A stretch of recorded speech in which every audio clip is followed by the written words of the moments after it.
It is hard work. Wale mko Great Wall na mnabishana na huyu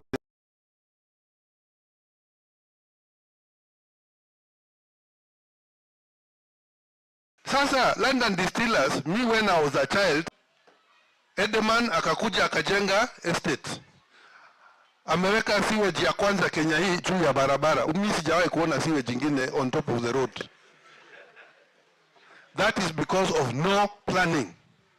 No planning. And where is that sewage going to? Wenye wameishi at river, mumejua wakati ya mafuriko 2 years ago ni mara ya kwanza in living history for Stony Athi kuvuka mrongo. Ni kweli ama ni urongo? Stony Athi ishi hapo Green Park.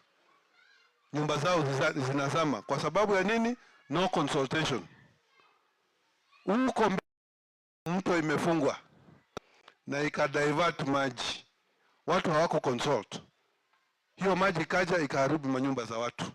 The flooding you are seeing in Athi River town is still as a consequence of the games which were played between Mali, Stony Athi na Athi River zina. Sijui wengi wenu mumefika huko juu. Hizi vitu ni kuhusu ni direct consequence of no planning. EPZ, watu wameongea nyingi kuhusu EPZ. EPZ, kuna siku EPZ walikuwa wanakuuzia maji. Na hiyo maji si yao, walikuwa wanakuuzia maji, si ndio? Wenye wanaishi huko. EPZ was installing meters and selling you water. That water belonged to Mavoko Water Company. That water was supposed to be distributed directly from Mavoko to residents. It was hijacked by EPZ. The officers in EPZ were making that money and putting it in their pockets. Right?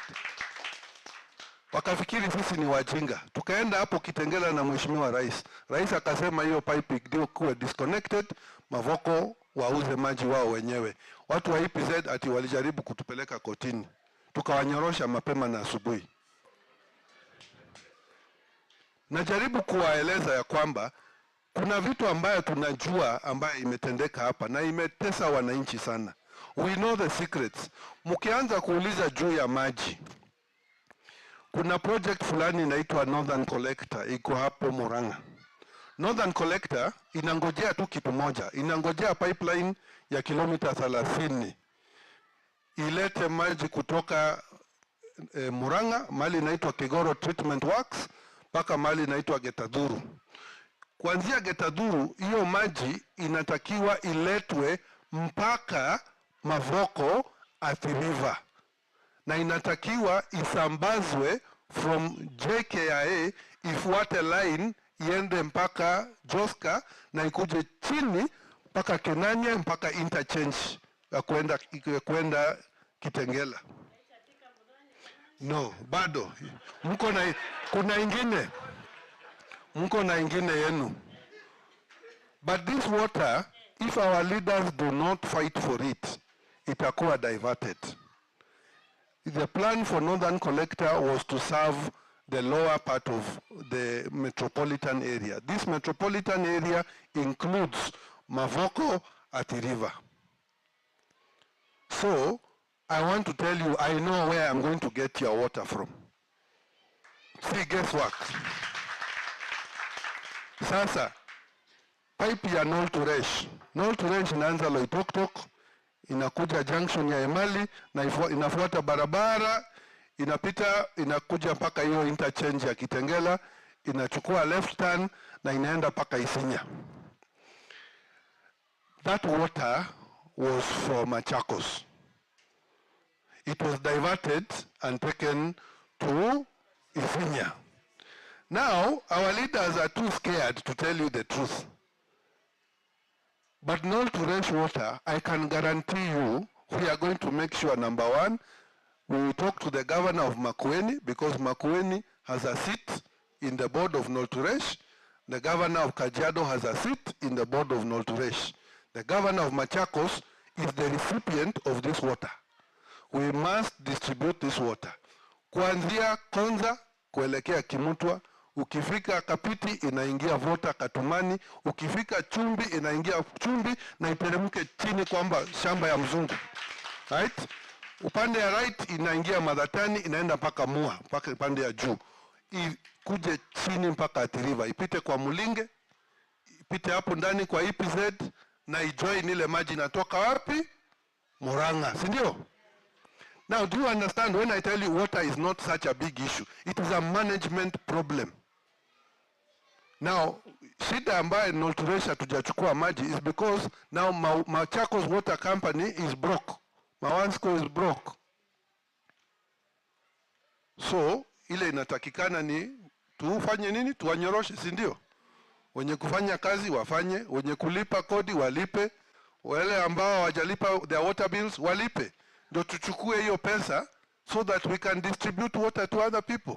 But the water is there in the pipeline. Niko hapo ndani. Haya, tuanze kuongea maneno ya Thwake.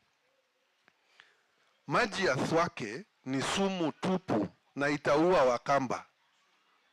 Musikie hiyo. Kwa sababu the 5 rivers which feed into this river Sabaki, they all start north of Nairobi. Ondiri Swamp, Ngong, Lower Kabete, Kikuyu, hiyo maji inaingia. But all of it inaingia inapitia katikati ya slums. So moja inaingia Kangemi, inaingia Ngara, inaingia kwa magari huko Grogon, kuna ingine inaingia inapitia Kangemi, inatoka inapitia Kawangware, Gatina, inakuja chini. Kuna ingine inaanzia Ngong, inapitia Mbagathi, inaingia Kibera, ikitoka Kibera inaingia Mukuru. Mukuru inapitia. Kuna mto ingine hii ilikuwa nakwambia inatoka Kikuyu. Ikitoka Ngara inapitia Juja Road. Inaenda Juja Road inafuata. By the time it gets to Dandora ni sewer line. Hiyo mto ni sewer line yote. Sasa zikishikana hizo mto zote na inaingia Sabaki, Athi River.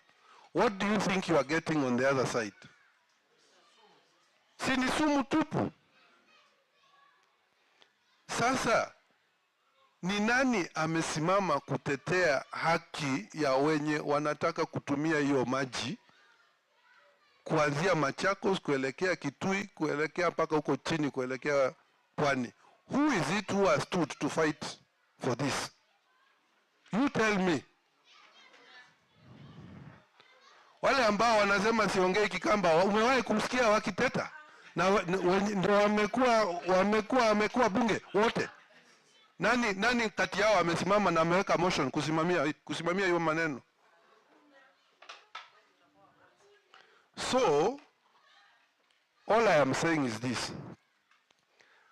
Whoever will be the governor of Nairobi and whoever will be the person in charge of the Ministry of Water, sisi tutaketi na wao na tutawauliza sasa, kama Kenya hii itaenda kukopa pesa, tuende tukope pesa, hizi mito we deal with them. Because there is no agriculture, there is no water supply that will happen in the whole of Lower Eastern until we deal with the cleaning of this water. Before this Athi River gets into Thwake Dam. Because hiyo Thwake Dam ndio ingefaa tutoe maji, tupeane kwa Masinga, Mwala, Kadhiani, Kangundo, Matungulu. All the way until where you are now. Now you follow me. But do you want poisoned water? Do you think the people who are competing for this job have thought about these things? Ama kazi yao ni kusema tu ni bedroom, ni bedroom.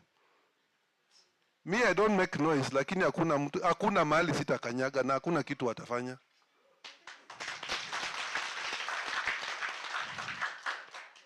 Because my intention is to come and explain to you the work I want to do for you.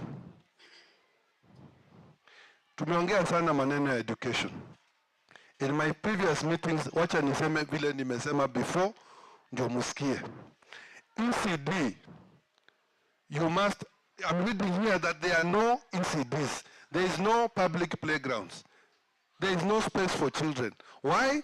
Because the land has been taken. Na tumeambiwa Mavoko, msiongee juu ya mashamba. Mambo ya mashamba msiongee, itaharibu siasa. Sasa tutaendelea kuishi namna hii? Hao watoto wataenda shule wapi? Kama kuna mtu amegrab public property, ni vizuri warudishe.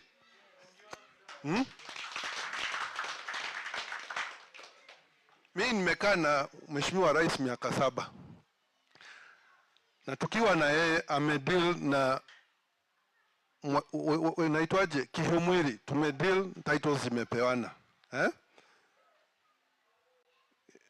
Mboi Kamiti, hiyo maneno imeisha. Waitiki Farm na Mheshimiwa Ngilu tulideal nayo, hao watu wamepata title deeds. There is no fear. There should be no fear in discussing this issue of land. Na mtu asiwatishe ati hii kitu atitafanywa na ubavu. I know there are 5 very strong societies which are responsible for the land. I know what is happening in Portland. I know what is happening with the land for KCB. I know what is happening with all that land. So, the only thing I want to tell you on that issue of that land, we must sit with the leaders so that you don't get cheated, so that you make sure your people get what they need, and we finish this story. Because mtu ukikosa kupewa title deed ama cheti ya shamba, you cannot do anything with it. Kila siku unaishi ukiwa na wasiwasi kwa tumbo. Unalala uko na wasiwasi kwa tumbo. Because any day tingatinga inaweza tokea, any day jirani anaweza sema hii ni shamba yangu, any day mtu mwingine anaweza kuja kwa ubavu akutoe. If we are going to deal with the issue of titling and title deeds, basi lazima tuongee maneno ya mashamba. Ama title deeds itapeanwa namna gani? Wenye wana represent interest ya societies, waketi, waweke kesi yao. Wenye wako na title deeds genuine, waweke. Wenye wamekatiwa mashamba na wako ndani na wameishi miaka nyingi, wapewe title deeds. Ndio hii maneno tuanze kuimaliza. It's not going to be done in 1 day or 2 days. Maybe it will take 5 years. But we must start talking about it now. Ile exercise mumeanza na ile shamba ya KCB is the right step. We are going in the right direction. Mwende tu namna hiyo pole pole mpaka hii maneno itatuliwe. Sababu watu hawataishi namna hii. We cannot live like this forever. Ati ukiamka asubuhi unaona jirani anasongesha fence. Sababu hakuna moja kati yenu akona title, allotment letter, hakuna survey map, hakuna mnyo iko mahali. So siogopi, lakini hiyo maneno ya EPZ vile tumekumbaliana huko Portland na zingine, kwa heshima ya viongozi hao tutaketi na wao ndio tuongee maneno hiyo kando. Mtaniambia vile mnataka ama mnahitaji governor wenu awasaidie. Lakini hapa sio Kimau. The people who have grabbed land, because we know sio Kimau from the original subdivision, mwanze kujipanga. Because we have to get public land. We have to get schools. We have to get police stations. We have to do those things. So, the only way to do it ni ku gazette what is the public land, tuongee na NLC na tutawaonyesha nyinyi. Unajua sasa nyinyi ndio tutawaambia huyo fulani na huyo, hiyo ni public land. Sasa nyinyi ndio mtajua vile mtafanya. Ndio mtupatie vacant possession so that services like hospitals, dispensaries, police stations can be built. Me, I don't have a land buying company. I have no interest in a land buying company. You know the people who do. So you know the people who will deal with this thing fairly.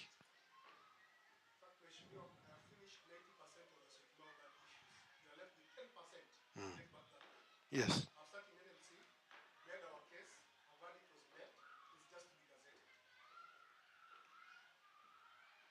Once that land is made available, it is the job of the county wakujengea nini? Clinic, hospitali, services za county. Ndio usipande bus ati ukuje Machakos kutafuta permit ama kutafuta nini. This is where the money is. The county government inafaa ikuja hapa ipige magoti mbele yenu, sababu nyinyi ndio mko na pesa. The services must be brought to you. Kwa hivyo ahadi yangu, wanabiashara, tutatengeneza barabara zenu hapa Mlolongo, the frontage ambayo imebomolewa. Whatever is the role of the county, I will make sure it is done. Barabara za kuenda ndani, both on the Mlolongo side going into Syokimau, whatever is within the county. Na unajua sasa county government ndio imepewa class D na E. Class A, B, C imepewa Kura, Kenha na Kera. Vizuri, Mheshimiwa Raila mwenyewe amesema barabara za Kera anaziona zikienda kwa wapi? Kwa county. Na zikiwa zimeletwa kwa county, contractor ambaye hawezi kufanya kazi pia afunge virago aende, awachie wenye watafanya kazi. So that we finish for you these roads. And not all the roads in the county need tarmac. Some of them just need grading. Inuliwe ama tuweke soil stabilizer ama vitu kama hiyo. Ndio wewe ufike nyumbani bila wasiwasi. Mwache kuitwa wanyama wa pori. Si ni kweli? Haya. PWDs. You know, I don't make promises in vain. Tuliongea maneno ya PWDs juzi na nita repeat vile nimesema. Out of the 10 CECs, we will give 1 PWD. Out of the 10 chief officers, we will give 1 PWD. So, you pick people who wako na hii, ndio wajue how to mainstream policies ya PWDs. Kama ni vitu ya access, kama ni vitu ya shule, kama ni vitu ya special schools, uko na watu ambao wana represent interest ya PWD katika serikali. Right? Sasa tukifanikiwa na siasa yetu na tukipewa viti, pia nominated MCA tutapeana viti kwa PWD. Yeah?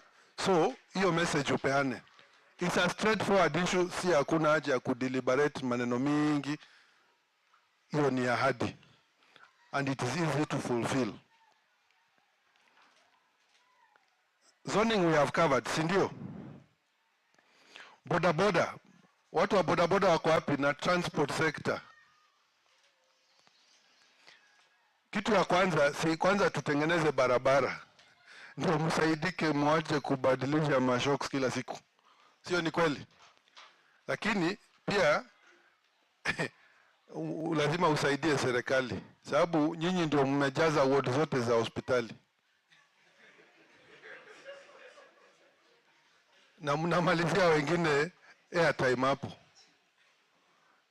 Boda, we must find a way to work so that we minimize the number of people dying on the road. Both the boda drivers na passengers. Safety, mahali ya kuchukua watu, mahali ya kuweka watu, vile muna identify watu members wenu, training ya members wenu, safety gear ya members wenu, so that kila mtu aishi na apewe kona yake na endelee na biashara yake bila kusumbuliwa na mtu. I am very happy to see if people are making money and they are feeding their families, mimi sina shida. Lakini tukisikia bodaboda wamebeba wezi na watu wanaenda wanashutu wengine wanapotea na bodaboda, nyinyi mko na intelligence na amuambii chief, amuambii OCS, watu wanaanza kuwa na hii tension. How do we deal with it? Sasa kama viongozi, munikalishe, muniambie formula yenu. Ndio pia kama kuna special stages mnataka kujengewa na county government, zijengewe in the right places. Lakini kuishi na wananchi lazima mtaishi mkiwa straight. Sababu hiyo biashara ikitumiwa kwa wizi, tutakuwa na vita. Hiyo biashara ikianza kujaza mahospitali, itakuwa shida kwa community. So lazima tufanye utaratibu ya kufanya kazi. Hii hoteli, kuna sababu tuliwaleta hapa. 67. We need 10 more of this in this area. Not even 10, 20 of them. Because these people are the ones creating jobs for our young people. Ukiwa na taxi, wewe ndio unawaleta kutoka airport. Ukiwa mtu wa boda, wewe ndio unawapeleka paka stage. Lakini mtu ata-operate hotel namna gani bila maji? Ati kila siku wanaenda kutafuta maji. This is the work I want you guys to give me. To work for people like this who create jobs. Ndio wale watoto wamekaa nyumbani mnaniambia waende wapange mifuko ya simiti, wacha wakuja hapa wafanye kazi, wakuwe trend na utalii, wafanye kazi na waimarishe jamii zao. Si ni kweli? ECD. Ukiwa na mtoto ambaye ataenda ECD, ataenda free. Na akifika kwa ECD atakula chakula na atarudi nyumbani akiwa ameshiba. Hiyo ndio ahadi yangu. ECDs is very important sababu hiyo ndio jukumu la county government. Mambo ya primary schools na secondary schools si yetu. Lakini ni lazima tushirikiane na wabunge. Haswa maneno ya bursaries. Because bursary ya 2000 na school fees ya mtoto akienda shule ya maana, hata akienda even county school of excellence, the annual fees mwaka moja ni kama 50,000. Akipewa bursary ya 2000 itasaidia nani?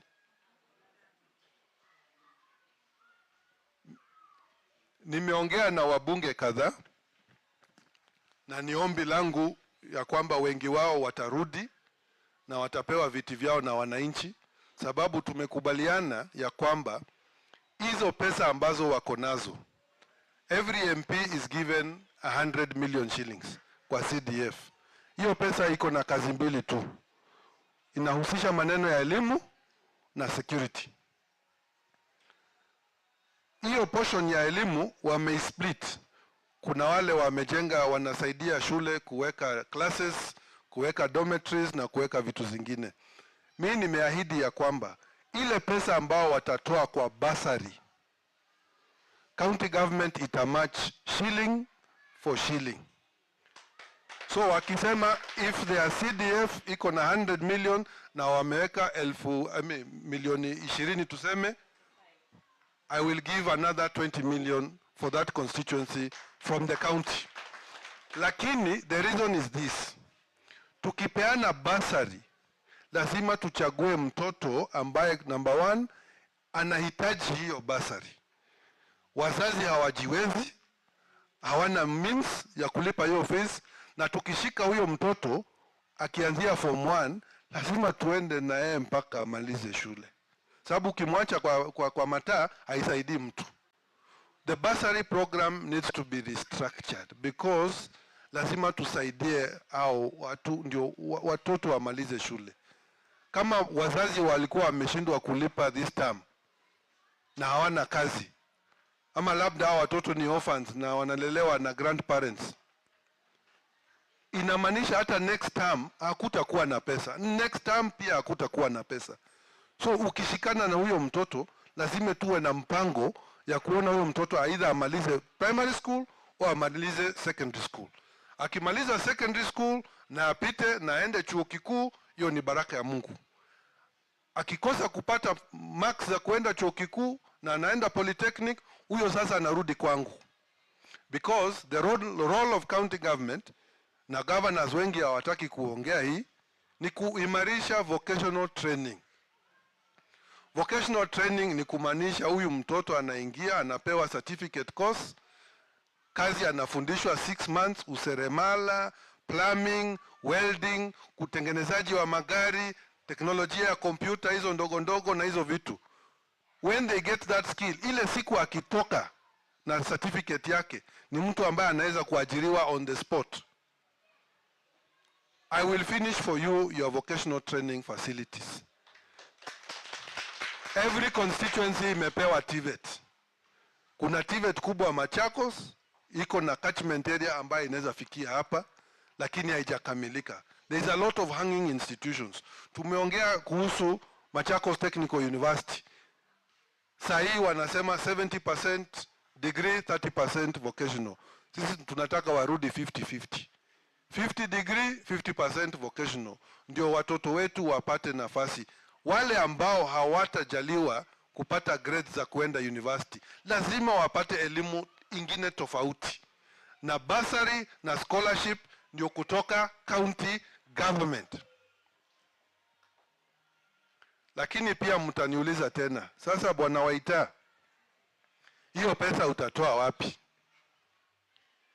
Ndio nakwambia, lazima maneno ya Mavoko, Athi River, Mlolongo, Syokimau ni mimi lazima niitatue. Sababu ndio nataka niwarudie. Hao watu wako na sijui 1000 units kwa eka 10. Mimi nataka rates kuanzia top floor paka chini. Kila nyumba italipa rates. Because rates ya 10 acres, ukilipa 10 acres rates ambayo ulikuwa unapatia Mavoko County Council in 2007, leo ni 2022 and you are paying the same rates, haiwezekani. Umeongeza magari, unaharibu barabara. Umeongeza majitaka, hakuna sewage. Umeongeza watu, watoto wanafaa waende shule. Hiyo infrastructure itatoka wapi if we continue charging rates the way it is? So mimi nasema uwazi mchana ya kwamba rates particularly for tunaita sectional properties tutairudisha na tutawafanya kazi na serikali kuu, kwa sababu na si pesa nyingi. Kama ground rent na rates ilikuwa labda 14,000 shillings kwa mwaka kwa eka moja, na huko na tuseme huko na eka 3 na umejenga nyumba 200 hapo ndani na bado unataka kulipa ati 28,000 shillings rates, hiyo kweli ni ungwana? 28,000 shillings na una collect rent ya 10,000,000 kila mwezi, hiyo tutakubali? Huyo mtu alipe rates za kutosha, sisi tuende tuwajengee barabara.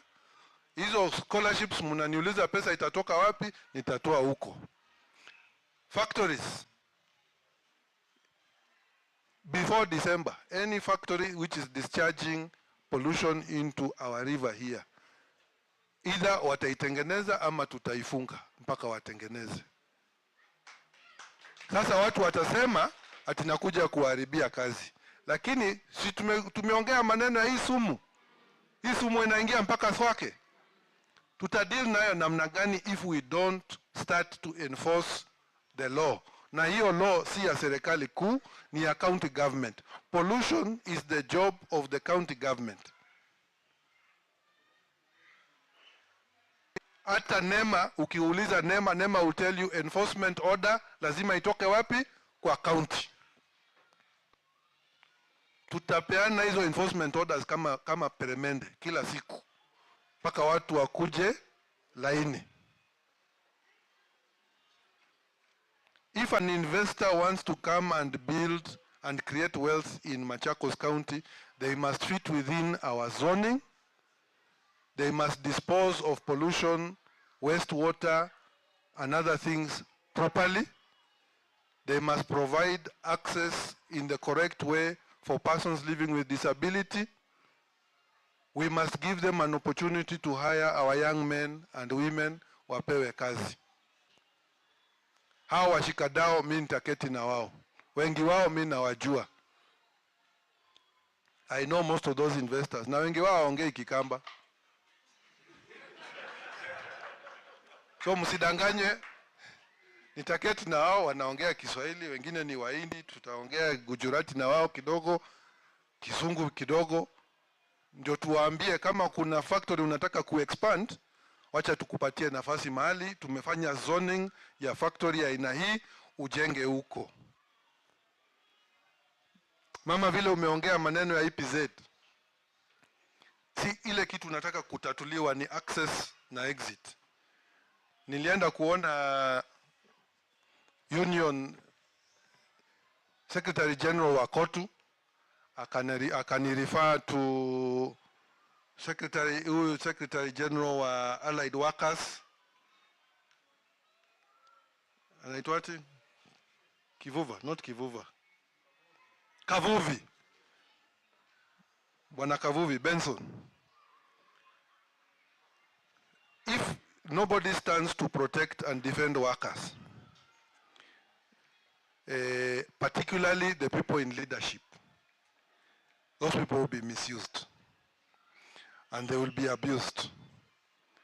But me, what I want is kila mtu apewe, nataka wanabiashara wawe na environment ya kufanya biashara vizuri, lakini wenye wanafanya kazi pia wanakuwa treated vizuri, wanakuwa paid vizuri, environment yao ya kufanya kazi ni mzuri, access ya kuingia hiyo EPZ pia ni kitu ambaye ina heshima kwa wale watu ambao wanaenda kufanya kazi.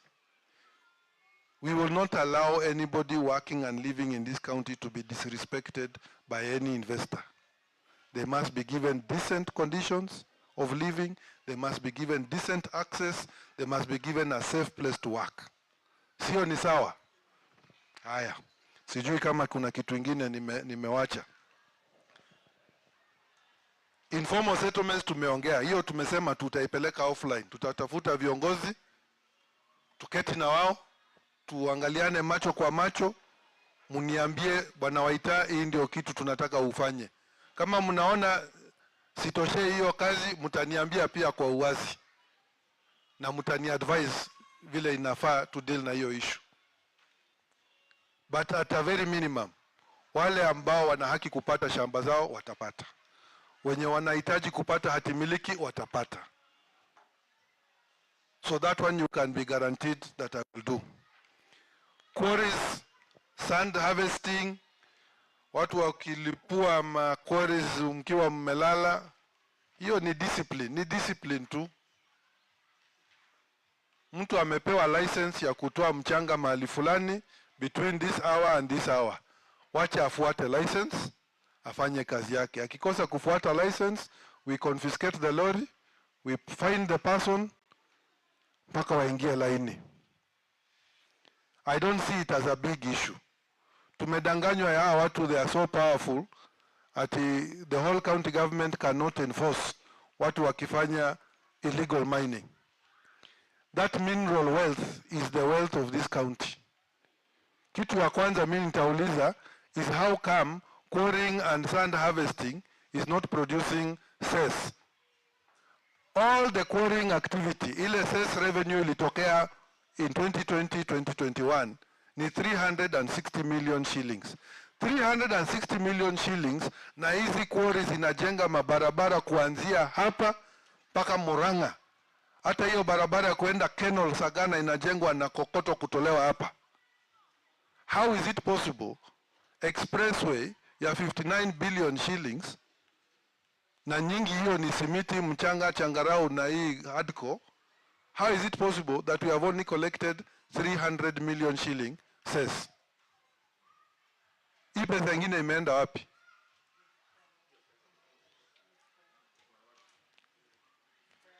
Na mimi nauliza swali, badala ya county government kuinsist some of these cess, mbona hawakufanya arrangement wenye wanajenga hii barabara wajenge access road kwa hiyo quarry? Sababu zote zinapitia airport road. Why couldn't they build? That was the negotiation which should have happened. Huh?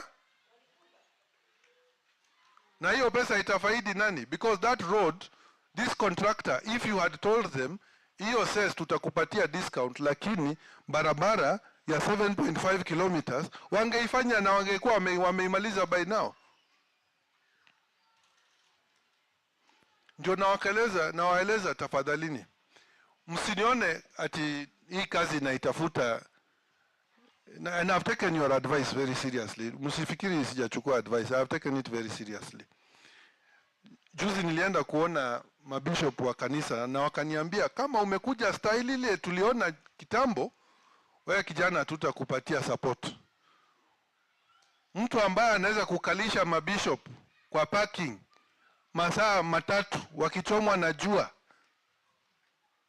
na anaepa mlango ya nyuma, huyo ni kiongozi kweli?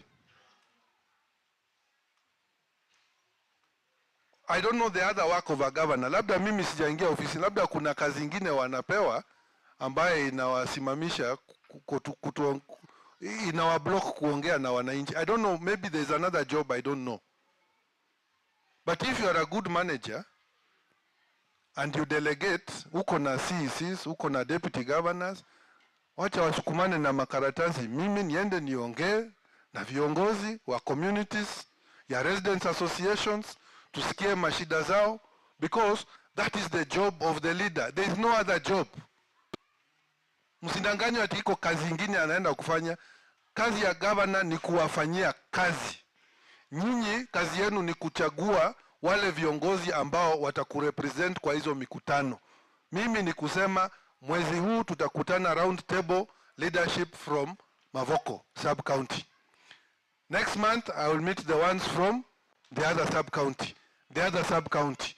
Ndio tusi lose touch.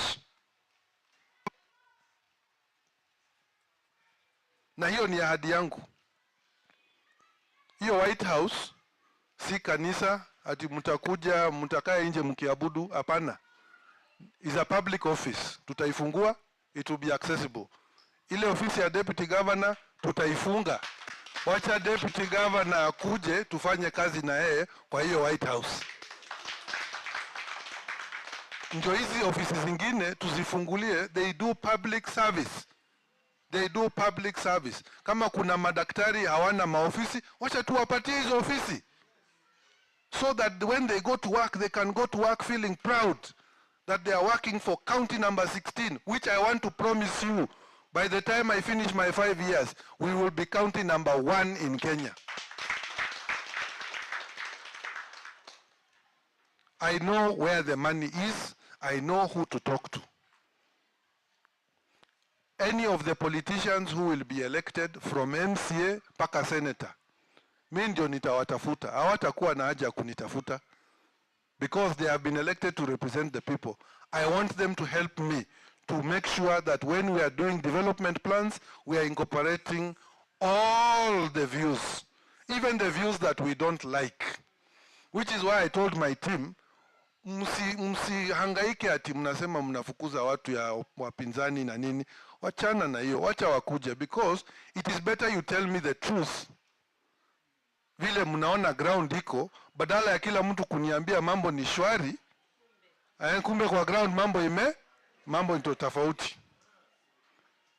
At least now you give me a chance ni make correction. Mali tumekosea mali, tunarudi laini, ndio tujue the things which we are supposed to work for you.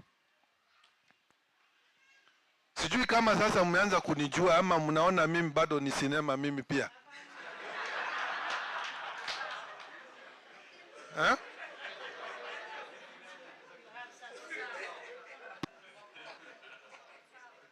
Siko content. Iko substance.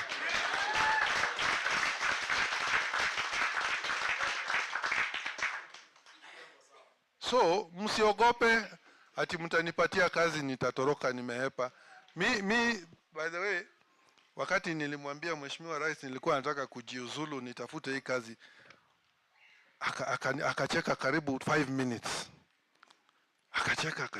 Waita, unataka kutoka ufanye hii kazi? I said ndio Mheshimiwa Rais, nataka kuenda nirudi niwatumikie watu wangu.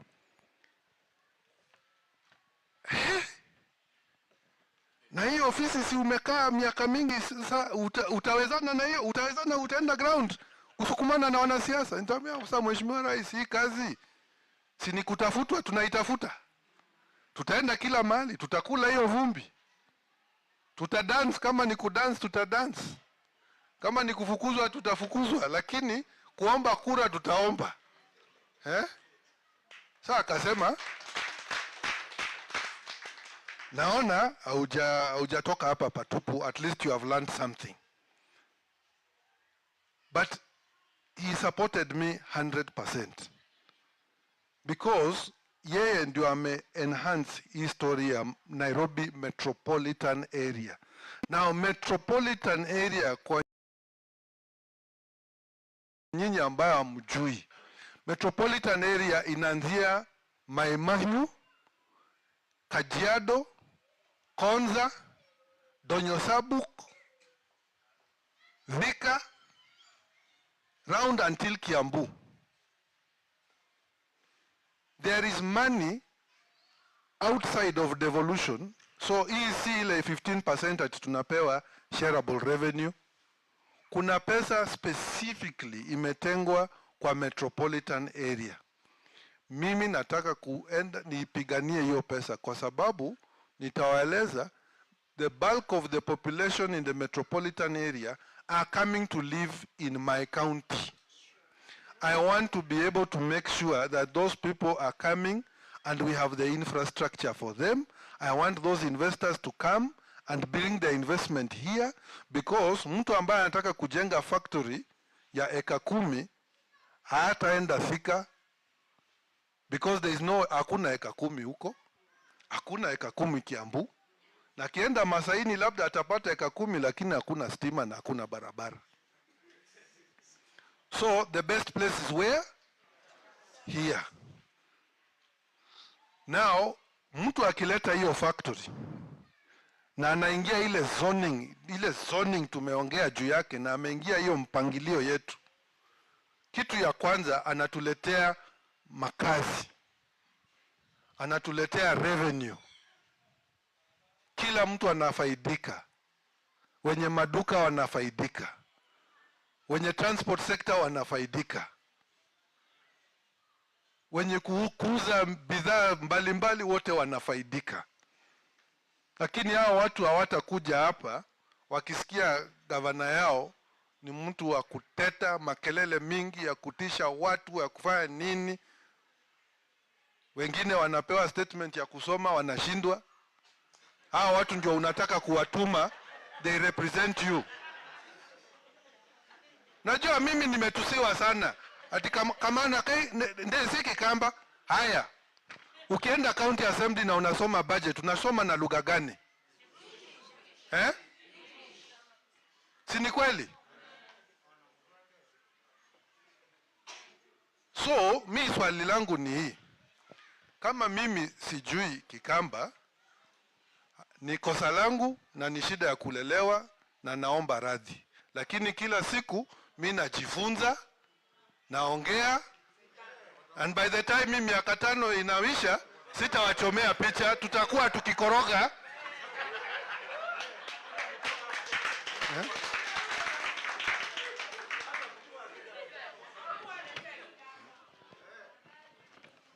Waita doesn't speak fluent Kikamba, wengine hawa speak fluent English. So, tuko sawa. Kwa hivyo tuko same. Sasa tuangalie content. Tuangalie content. Tuangalie contacts.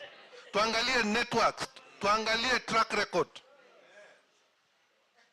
Niitishe CV nitakupatia mchana na asubuhi. Mtaangalia mtasema hapa umejaribu, hapa umekosoa, lakini I have a CV which I can table here. I have a record. Where I have come from, me happy, I left them. I have not left any debts with them. Hakuna nifuata ati nimeiba mali yake mahali. There is no such thing. I want to be judged on what I have in my head. Nyinyi na waomba mkienda kwa ground wanze kueleza wananchi kura raundi hii wasibahatishe. Wasibahatishe. Muangalie content ya mtu ambaye anakuja kuwaomba kura. Unipatie ile assignment mumenipatia tayari, nimeishika. Nitaendelea, nitakuja mimi mwenyewe kwa hizo marketplaces, tukutane na watu katika makazi zao, si hapa kwa hoteli. Tukuja hapo kwa ground. Wenye wanafanya mobilization waite, ndio wakuje watulize hizo maswali tukiwa mbele yao. Na tuwapatie comfort ya kwamba kwa hii county kila mtu atafaidika. Lakini it's not going to be overnight. Si kitu ambayo itafanyika like this. Lazima kwanza tuanze hizo mipangilio, mujue budget ya mwaka huu. Kitu ya kwanza lazima nifanye nikiingia ofisini. The first action, executive action of the governor is going to pay pending bills. Pending bills. Kuna watu 700 contractors, businessmen wamefilisika, wanakuwa auctioned. sababu wamepatia services kwa county government na hawajalipa. Deni ya bilioni 1.1. Lazima tuilipe hiyo siku ya kwanza. Watu walipwe. Kama kuna shida ambao walichukua na procurement, wacha Auditor General afuate wenye waliprocure. But the people, our businessmen and the people who do business in this county must be paid. Nataka mshike hii watu wa kamera, sababu watu wameniuliza maneno mingi kuhusu pending bills.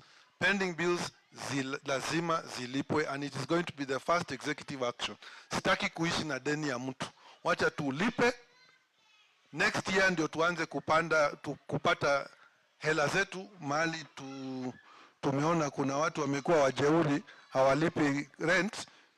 We will recover that money and we will use it to build and prosper our county. But under my leadership, nitawarudishia heshima kama wakazi wa watu wa county wa Machakos. Nitawarudishia heshima. Watu watakuwa wakikuuliza mnaishi wapi, mtasema tunaishi Machakos. Wanasema I wish we could live there with you. But I'm also not going to promise you showers. Because I know what is possible and what is not possible.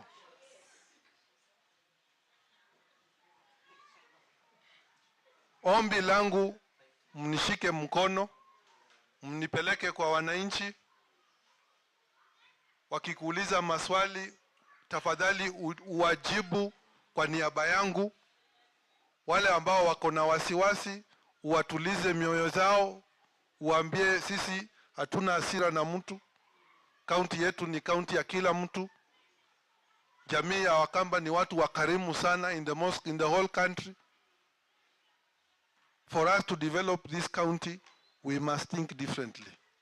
We must focus on development. Siasa si kitu mbaya, lakini siasa iko na nafasi yake. Tutakuwa na MCAs 60. Hao ndio mimi nitawashika mkono, because niliahidi viongozi aspirants na wale wenye wako mamlakani sahi. Nimewaeleza ya kwamba from the budget of 2022-2023, we will give them an allowance of 5 million shillings per ward.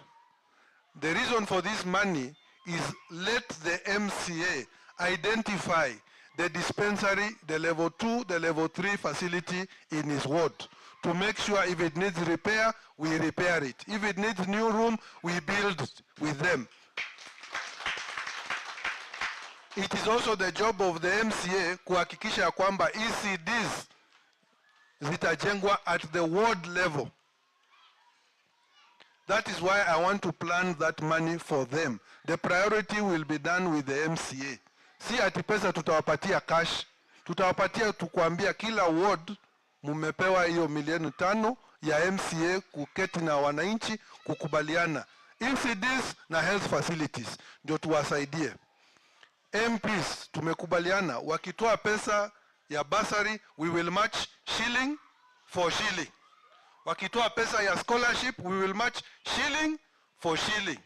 Wale ambao hawaendi university wanaingia TVET na wanarudi kwangu as governor, I give them bursary to go to vocational training. Course ya miezi 3, miezi 6 hatuwezi kushindwa kuilipia. That way we start now building. We start dealing with this issue of our young people. We start giving them a skill. Bwana Chief, sisi tutaketi na nyinyi, tuongee maneno ya mihadarati, tuongee maneno ya sand harvesting, na tuongee maneno ya mogoka. Niliwaeleza watu juzi, na labda nyinyi mnajua, kuna mashamba upande ya Kitengela ambayo walikuwa wanafanya horticulture.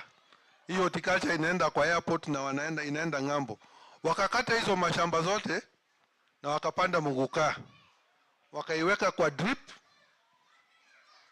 na kila line inachungwa na askari. Kila line ya miti inachungwa.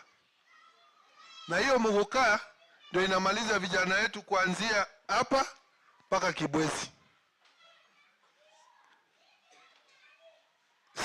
Sisi sio wakulima, we are not the ones growing it. If we were the ones growing it, labda ningesema tutafute njia nyingine kama wale wa miraa, tutafute njia nyingine. Lakini Muguka is going to finish our children. And the ones who don't get finished by Muguka are going to get killed by the police. Because wanakuwa wezi, wanatafuta pesa ya kujimudu by force, hawana skill. Na siku hizi unajua mkitafuta vita na askari ana deal na we mara moja. So we must save these boys from themselves by dealing with the issue of Muguka. Wamama mtanilinda sababu kuna wengine watanifukuza nikianza kuongea hii maneno ya Muguka. Lakini you are the ones who are sitting with children in your homes who are grown up men who have refused to move out of your house. Si ndio? Haya, kwa hayo mengi na machache, mabibi na mabwana, nimeshukuru sana kwa nyinyi kufika hapa kunisikiza. Mmekuwa watulivu na nimesema asante sana. Nataka kusikia kama mmepata ujumbe yangu. Mmepata?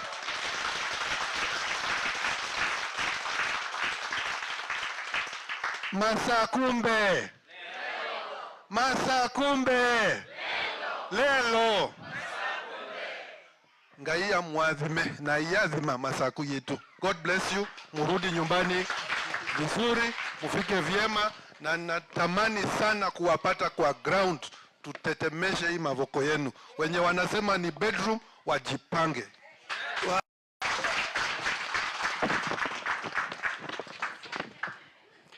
Wow,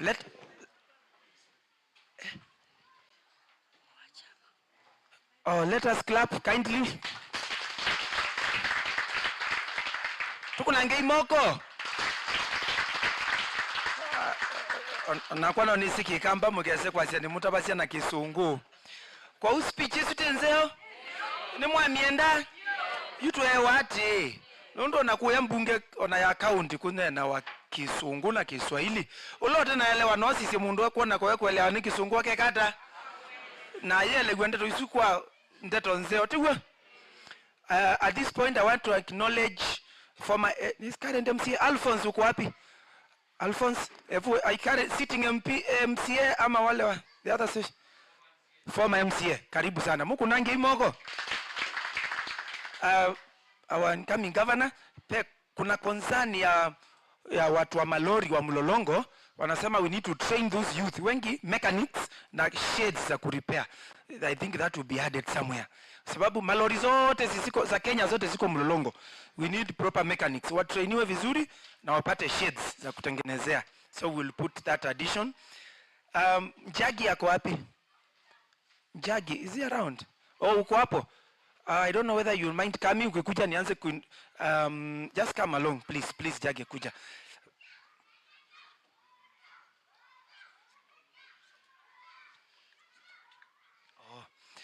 Oh. Okay. As Judge comes, Ayuka. Bwana Mukima, were you very attentive na hizo points nione whether ulikuwa good student? Hizo mheshimiwa amesema. Before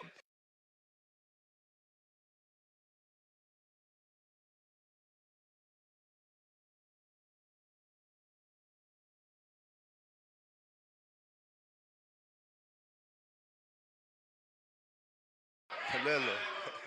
Sawa. Sawa, mimi naitwa Tony Njagi. Na Nzioka ni tumesoma na yeye. Nataka tu kumuelezea kidogo. Vile namjua. Number 1 ni gentleman. Ako na humility. Well behaved even in high school. He's a man of the people and hardworking. And he'll deliver for Machakos County. Myself pia sio politician. Huwa siongei sana in public. I'm not very good at that. But I'd like some two people just to say something small before we close. Let's acknowledge them. Wako wapi Peter Mutemwa and Gideon. Thank you so much for coming. Nito dhuku manenyu. Okay. Yes. Gaini museo. Na mabi down there.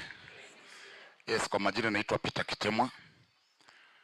Na kama vile my brother pale Mr. Mohamed alisema, I like the governor.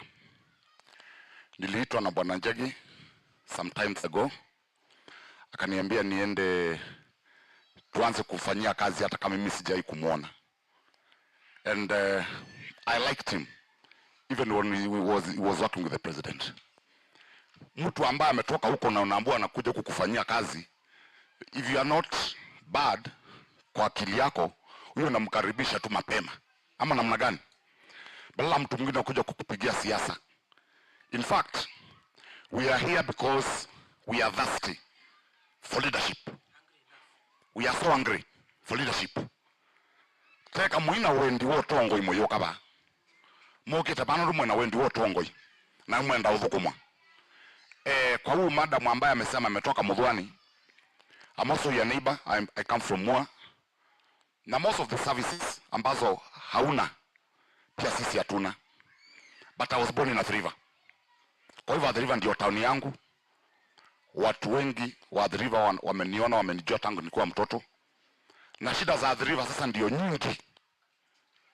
Hata mbele ya wale watu ambao wako kule rural. Because the problems are urban. The other problems there are also problems, but they are rural. This is urban ni mbaya sana. Ni mbaya kabisa. But most of them have been touched. I'm happy with the governor. Kwa sababu nimesikia ni kama ametouch kila kitu. Mashida zetu akiingia kuwa governor na atakuwa. Nafikiri atatutatulia. I know it will not be overnight. We'll give you time to work and support. Ile anahitaji sana ni support kutoka kwetu. Na tena tuende tumsaidie kwa sababu sisi tumekuja hapa kama leaders. Tukienda kule chini mashinani, let's be ambassadors wa huyu governor ambaye kwa kweli mimi naona atafanya kazi. Sisi tushaanza already. We have campaigned for you. We are campaigning for you. Nafikiri hata tutakuja tu kukutana wakati wa kukupea kura. Because we don't expect to be with you every day. Tuna expect tuende mahali fulani na sisi tukienda mahali fulani. Tutakutana kwa debe tukikupa kura. Na ile nyingine tunapea Raila. Asante.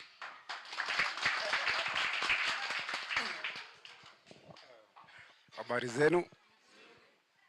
Kwa majina vile umeambiwa naitwa Gideon Kali. Mkaaji wa Athi River, miaka zangu zote. Todi rafiki yangu miaka nyingi. Na akaniita akaniambia sasa hapa kuko na kazi. Vile nimezunguka kidogo Kinanie huko ndio nyumbani kabisa nyumbani. Na Athi River. Nilikuwa na uoga sana Kitesh. Nilikuwa na uoga sana nikipeleka makalendars. Nikiuliza nikinyongwa dalilia nani? And I told you that. But wakati nilianza kupeleka county Kinanie, ile reception napata inanipatia moral. So governor, mtu amefanya kazi Safaricom 15 years ikakuwa Safaricom. Mtu amefanya kazi kwa serikali 7 good years. Ametoboa huko kote na vitu zimefanyika. Je, Machakos County? Boss, hata kama hujui Kikamba jo? Hata Sheng tutawaongelesha hao. Asante Mr. Governor kwa kutembelea. Asante sana, makofi kwa Jagi. Toa mwewe akau. Mwewe mtoa wata.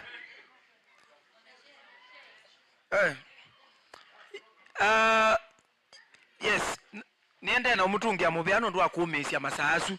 We've been there for pema bikie saa mwanza saa nyanya na not umesya. Tiwo yitwende na uminukelelia. Very few minutes at out of here. Inewai ndo wala mata na kwatia kisungu opaini. Nika like a small summary. Na ndiseze gwani mukima niwezi kikamba kingi kuzinda. Na yune ngwambia Athi River issue ya ipa acha nuna ndia komanda nao atuoli akutuoli ni wao wakotu na mutuma kwa ula wa Kenya Alliance of Allied Union na nekwitha atienge waiswithi maundu ma EPZ ni masiwa namba ile masipitali to mwewa level 4 ya the river ya upgrade we ile health centers inobo wandawa hospitali wa Masaku na masipitali alangi across the county malelo mewe watange wale ila siungeme ila siale kutha yende na kwa na ila ingisi kwambiwa na kwa plan na yondo ni negotiate na national government Kenya National Highways kura kera na the other stakeholders ila makama lelo kihuni twatagwa resources ile ila sia Murang'a tunnel na ila ingi channel trash kila chumito kuya Mount Kilimanjaro kila kingi pollution mwewe ngewa jitawata mbusi isu siende na kwithwa na kikokuma factories sisi ilobi kwa uka uni ungamilia bau na ngewaile ngisi ondwa weta na yu ndatikesi nenda tweet nitwa weta I think nitwa Mina pe mundu winondo ulawe nangewa ekwenda andiko kabalua ka note kanani tu nenge namba ya simu kanandu wala mekisio chenyu mtonya kwikata kumatavia kwa hiyo I got to vote of thanks. Thank you. Yes. With all due respect, Bwana Governor incoming. Nitwa kunenga, nitwa kuendozi. But I have a question. Kwa hiyo meza yako yote, kina mama wako wapi? Ndio? Huyo unajua anaitisha kiti, si ndio? Kwa hivyo yeye si hayuko hapa kwako hapa. No. Excuse me. We operate by what we see. Okay? So if there are women who are supposed to be at this table, they should be there to be seen. Please, women, do not stay at the back. Kujeni mbele, tuwaone. Okay, just to comment on that. Constitution kana composition ya Mavoko sub county leadership yake na more women than men. Niwe Brian. Ni mwana mainena no ndu matano kaikala bambe. Ni mo ingi kusinda ume. Okay, ume kalembe. Ni sawa. Thank you for the correction. Na kuna petwa wekala na wale ekala. I think I will allow one question. Ye ukundwa muno ikana mheshimiwa asungie then we close. And thank you for your patience. Ikatu kuna vote of thanks. Kulia yu. Mheshimiwa na kwa ninena kwa kikamba. Nye kuya ground ningi wibiti na asia nienda tunenge kipila Nzioka Waita cha ungavana. Membea chama tukamunenga lakini tuina wasiwasi. Hokita na chama keku yuthi no likele bau. Mutiani tu sundu wake tu sungewe.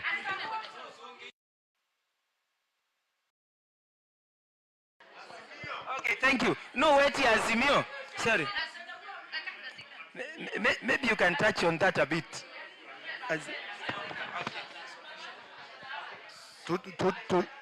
Karibuni tutakuja kutangaza chama, lakini ile nitawaeleza saa hii ndio mjue tutakuwa ndani ya Azimio. Sisi tutaunga mzee Raila Amolo Odinga kutafuta hiyo kiti.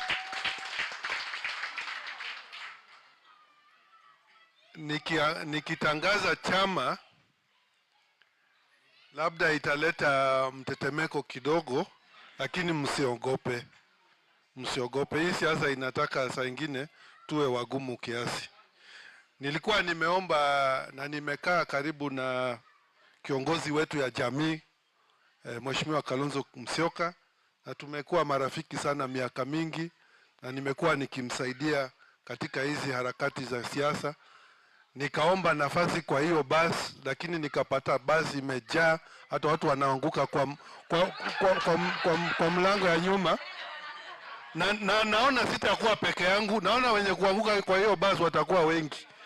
So niliamua mapema nitafute bodaboda kwingine. So mimi nitapanda bodaboda, nitakwambia ile bodaboda ni ya route gani na tutaenda na hiyo. Asante. Thank you so much. Tumukulangi imogo. Maondo ame vinya lakini ngaiembe. nitupota na itutonya masakumbe. Thank you. Vote of thanks kindly etha wine kulio nukuandika kana nitukwata nzio na nenda mutwike kuma umundi ambassadors ma mheshimiwa nundu ni mwewa pe kulio mude newa kuma kihuo malelo pollution masipitali kila kindu no iwe sio ndona ndio soma ibugune sieba kuma PWD everything content twebamwe ilengeje chao content substance integrity and humility sahani si adela. Vote of thanks tutungia mheshimiwa nundu watu arrange for this lunch ulote na bona no liuni ono tialete bwetina pe mundu gwanza mboni ndevo nzio. Thank you for your time and for everyone who has taken part to Jagi organizing and the execution team. We have Collins and Kim Nalangi on there. Thank you so much for the security team. By the mwikarata okia kindu mwithin ground. Mwikiasote lengwe mundu. Twebamwe the other meetings will follow. Nienda mwithe tukwate your conducts. Undu mheshimiwa wasia ukai onetha mumaka mbijeba muke mwelewe mukwati ni chao tuende tena kila tukwenda ikanatu isabalenu twebamwe.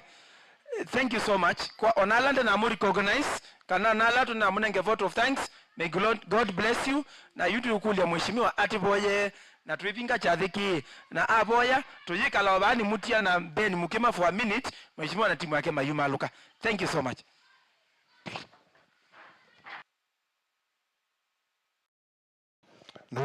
Naomba tusimame.